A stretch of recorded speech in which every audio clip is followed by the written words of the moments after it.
Good evening, class. I want to start off by apologizing for the lack of live audience members.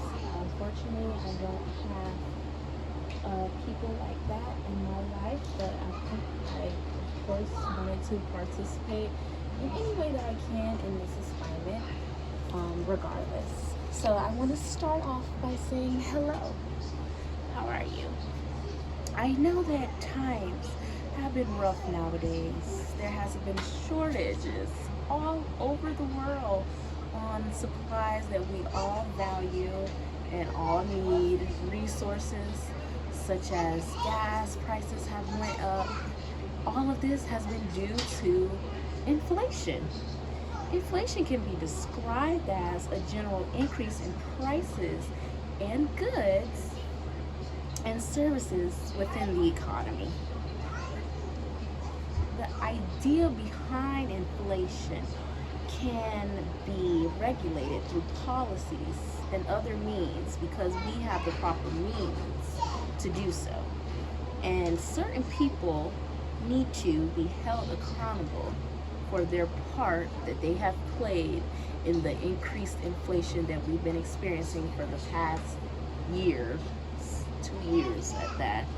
And we can fight inflation by, enforcing certain policies, or we can do so simply by investing and saving as consumers.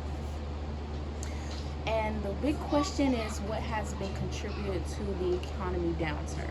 Now, here we go, something I can actually talk about.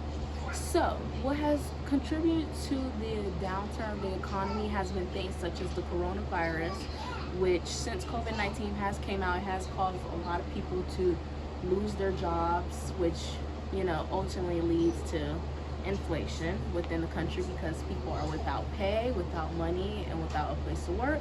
So when you don't have a place to work, you're not able to pay your bills and, buy goods and this.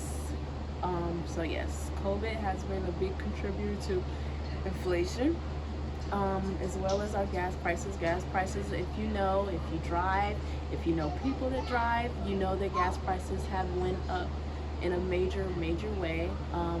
Right now, currently where I live in South Florida, in Broward, obviously.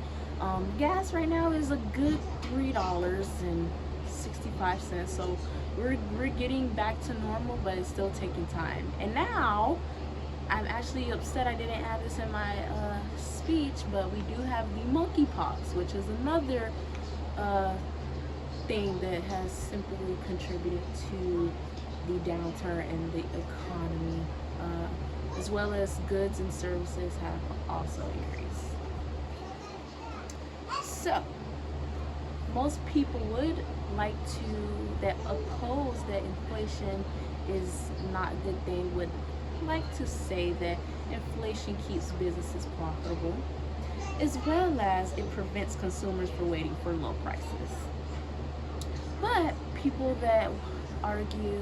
others would argue against that and say that inflation is not important and it causes a net drag on the economy. So the three things that we could do to stop or decrease inflation is 1, monetary policies, 2, fiscal policies, and 3, subsidized policies. And lastly, first of all, those 3 things are government things that would have to be, corrected or approved by government officials such as our president or our local governors within our states. But as consumers, what we could do is save and invest in real estate, adding money to your savings account. You can also invest in stocks, which a lot of people have been getting into lately, as well as just, making sure you're just putting money away in the best way possible. Because at the end of the day, as a person in this economy, it's just best to do so. Save as much money as you can and make as much money as you can. You can never go wrong. And I would like to cite the few sources that I did use within my essay, which was the Silver D, 2022, June 15th, and my second source is Ross S, which is June 2nd of 2022. Thank you. Have a great day.